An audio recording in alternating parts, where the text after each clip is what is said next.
Hello दोस्तों, आज discuss करेंगे हाई ब्लड प्रेशर के क्या कारण होते हैं। ज्यादातर लोग कॉमनली हमें पूछते हैं कि सर मेरा ब्लड प्रेशर ज्यादा है, क्या कारण है? मैं यंग हूँ, मेरे को कोई व्यसन भी नहीं, कोई प्रॉब्लम भी नहीं है, तो क्यों मेरे को हाई ब्लड प्रेशर हो रहा है? क्या इसके कारण है? इसको डिस्कस करना जरूरी है। हमने ऑलरेडी हाइपरटेंशन पे बहुत सारे वीडियोस का एक पूरा चैनल हमारा ब्लड प्रेशर पर है, पर बेसिक कारणों पर हमने डिस्कशन कभी भी नहीं किया, इसलिए आज इस टॉपिक को एक अलग तरह से कवर करेंगे ताकि शॉर्ट पे आपको ये पता चल जाए कि क्या क्या इंपॉर्टेंट फैक्टर्स होते हैं जिसकी वजह से हाइपरटेंशन होता है और ये प्राइमरी और सेकेंडरी हाइपरटेंशन में क्या फर्क होता है, ताकि आपको ओवरऑल ये डिफरेंस भी समझ में आ जाए और ये कॉन्सेप्ट के बारे में भी एक अंडरस्टैंडिंग डेवलप हो। टॉपिक पे जाने से पहले जो लोग हमारे चैनल पर नए हैं उन्हें रिक्वेस्ट करूँगा कि चैनल को सब्सक्राइब करें, वीडियोस को लाइक करें, शेयर करें, फॉलो करें, कमेंट करें, पूरा देखें। टॉपिक इंपॉर्टेंट है इसलिए इसे अंत तक देखिएगा, शॉर्ट में ही डिस्कशन करेंगे। चलिए शुरू करते हैं ये इंपॉर्टेंट वीडियो।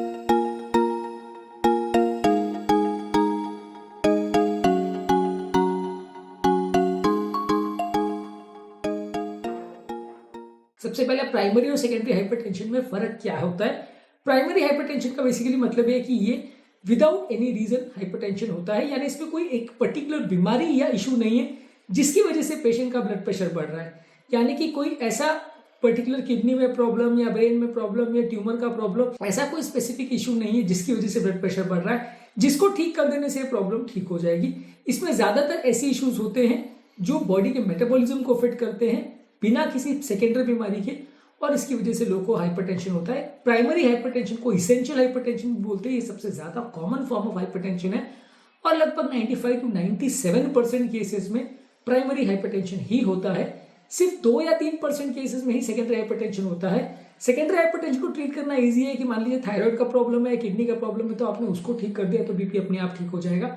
लेकिन प्राइमरी हाइपरटेंशन का ज्यादातर कारण नहीं होता, इसमें पूरा बॉडी का मेटाबॉलिज्म को ठीक करना पड़ता है, बॉडी का ओवरऑल जो जेनेटिक फंक्शनिंग है, स्ट्रक्चर फंक्शनिंग है और सारे पैरामीटर्स को ओवरऑल ही करेक्ट करना पड़ेगा, तभी ब्लड प्रेशर ठीक होगा।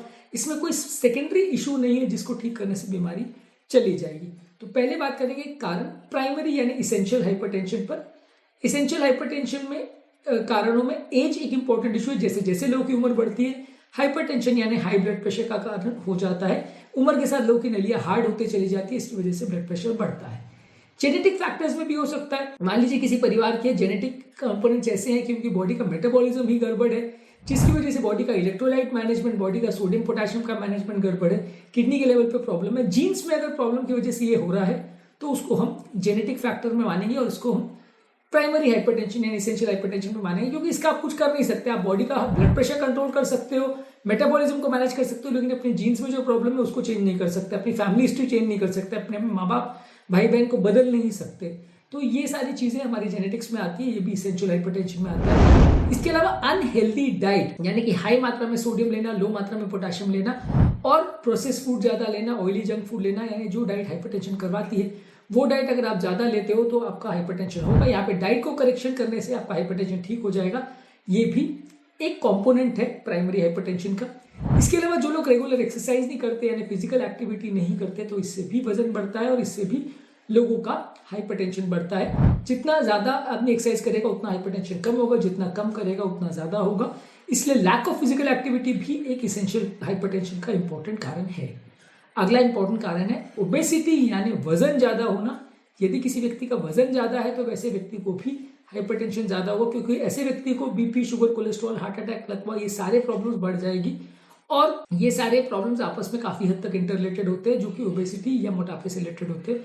तो मोटापा ज्यादा होना भी इंपॉर्टेंट रिस्क फैक्टर है आपके हाइपरटेंशन के होने का। इसके अलावा यदि आपको कोई व्यसन है, जैसे आप स्मोकिंग करते हैं, तंबाकू खाते हैं, तो वैसे व्यक्ति को भी नलियों का डैमेज होने की वजह से हाई ब्लड प्रेशर हो सकता है या हाइपरटेंशन हो सकता है। वही कोई व्यक्ति अगर अल्कोहल भी बहुत ज्यादा मात्रा में लेता है तो हेवी ड्रिंकिंग करने की वजह से भी बॉडी का ब्लड प्रेशर चेंज होता है और इससे भी हाइपरटेंशन होता है। अब ये स्मोकिंग, ड्रिंकिंग, अल्कोहल ये प्राइमरी हाइपरटेंशन के कॉजेज में आती है, ये सेकेंडरी हाइपरटेंशन नहीं है, क्योंकि भले ये अल्कोहल लेने की वजह से या कोई स्मोकिंग करने की वजह से हुआ है और इनको बंद करने से हाइपरटेंशन चला जाएगा, लेकिन सेकेंडरी हम तब वर्ड यूज करते हैं जब किसी और बॉडी की बीमारी की वजह से ये हुआ है या बॉडी में कोई सिस्टम डैमेज हो गया इसकी वजह से हुआ है। ये सब चीजें जो है प्राइमरी हाइपरटेंशन में जो मेटाबॉलिक प्रॉब्लम्स है उससे रिलेट करती है। इसके अलावा यदि आपको मानसिक तनाव भी बहुत ज्यादा है, मेंटल स्ट्रेस बहुत ज्यादा है, तो इससे टेम्पररी या थोड़े समय में परमानेंट हाइपरटेंशन हो सकता है। जिन लोगों को लंबे समय तक बहुत ज्यादा मानसिक तनाव होता है उनको हाइपरटेंशन ज़्यादा देखने को मिलता है।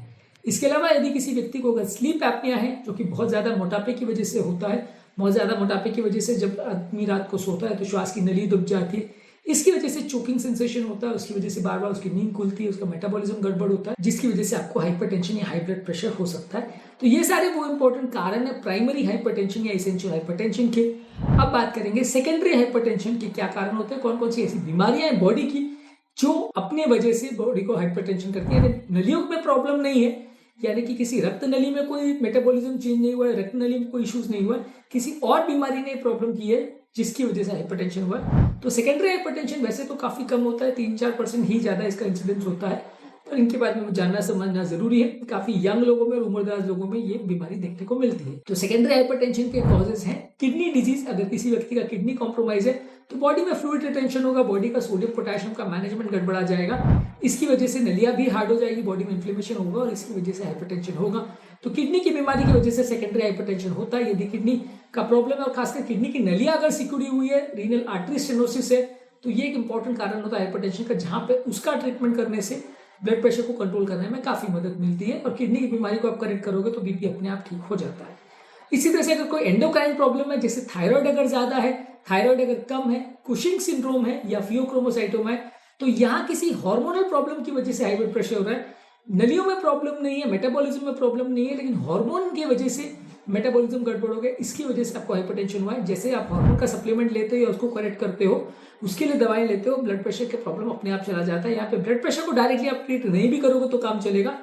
बेसिक जो प्रॉब्लम है वो दूसरे कारणों से हो रही है, हार्मोन प्रॉब्लम से हो रही है।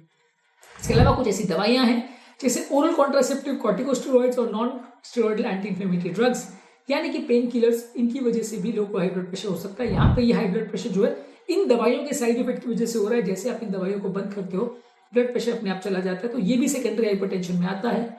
इसके अलावा एड्रिनल ग्लैंड के कुछ ट्यूमर्स हैं जो कि कुछ स्पेसिफिक हार्मोन्स बनाते हैं जो कि हाई ब्लड प्रेशर कर सकते हैं, जैसे कि फियोक्रोमोसाइटोमा जैसे एड्रिनल के अलग अलग ट्यूमर्स बाकी भी आते हैं, जो ये सारे आपको हाई ब्लड प्रेशर कर सकते हैं। ये ट्यूमर को आप निकाल दोगे तो ब्लड प्रेशर चला जाएगा, यानी इस ट्यूमर के कारण से हाई ब्लड प्रेशर हुआ। पर इस कहने का मतलब ये बिल्कुल नहीं है कि हर व्यक्ति में आप ट्यूमर ढूंढना चालू कर दो, कि हर व्यक्ति में आप हार्मोन प्रॉब्लम ढूंढना चालू कर दो। सेकेंडरी हाइपरटेंशन बहुत कम केसेस में होता है, 2 या 3% केसेस में ही होता है, तो इसलिए हर केस में इसको ढूंढने की आवश्यकता नहीं है। इसके अलावा अगर किसी व्यक्ति को कोई ब्लड वेसल की डिफेक्ट हो, जैसे कंजेनिटल स्ट्रक्चरल हार्ट डिजीज हो, या नलियों में रुकावट हो जैसे कोआक्टेशन ऑफ एओर्टा, इसकी वजह से भी अपर बॉडी का ब्लड प्रेशर बढ़ सकता है। मेन नली में जब अगर रुकावट होती है तो उसकी वजह से हार्ट को ज्यादा हाई प्रेशर जनरेट करना पड़ता है ब्लड को नीचे तक पहुंचाने के लिए, इसकी वजह से भी हाई ब्लड प्रेशर हो सकता है। तो कोआक्टेशन ऑफ एओर्टा या एओर्टो आर्टराइटिस में भी हाई ब्लड प्रेशर हो सकता है। और लंबे समय तक कोई व्यसन करने से, जैसे लंबे समय तक अल्कोहल लेने से, लंबे समय तक स्मोकिंग या तंबाकू लेने से आपकी नलियां परमानेंटली डैमेज हो जाती है और इसकी वजह से भी हाई ब्लड प्रेशर होता है। तो अगर शॉर्ट ड्यूरेशन के लिए करें तो वो प्राइमरी हाइपरटेंशन में आएगा, पर अगर लंबे समय से आप करे जा रहे हो तो ये आपके ब्लड वेसल्स को परमानेंट डैमेज कर सकता है, इससे भी हाई ब्लड प्रेशर के चेंजेस हो सकते हैं। तो क्रॉनिक अल्कोहल अब्यूज और क्रॉनिक स्मोकिंग से भी हाई ब्लड प्रेशर के चेंजेस हो सकते हैं। तो ये तो हुए कारण सेकेंडरी हाइपरटेंशन की। हमने पहले बात करी प्राइमरी हाइपरटेंशन की। सेकेंडरी हाइपरटेंशन यानी किसी और बीमारी की वजह से हाइपरटेंशन हो रहा है तो उसको सेकेंडरी हाइपरटेंशन बोलते हैं। ये समझना और उसके डिफरेंस को मैनेज और मेंटेन करना जरूरी है ताकि ओवरऑल एक अंडरस्टैंडिंग डेवलप हो पाए और आप हाइपरटेंशन के कारणों को समझ पाओ। इनमें से हर व्यक्ति में कोई ना कोई कारण या बहुत सारे कारण साथ में इन्वॉल्व हो सकते हैं। इन कारणों को यदि आप समझ पाएंगे तो अपनी बीमारी को बेटर वे में समझ पाएंगे और उसको अगर करेक्ट करेंगे तो ब्लड प्रेशर के लिए दवाइयों की जरूरत अक्सर नहीं पड़ेगी। उम्मीद करूंगा कि आज के टॉपिक में कुछ नई बातें जानने को मिली होगी।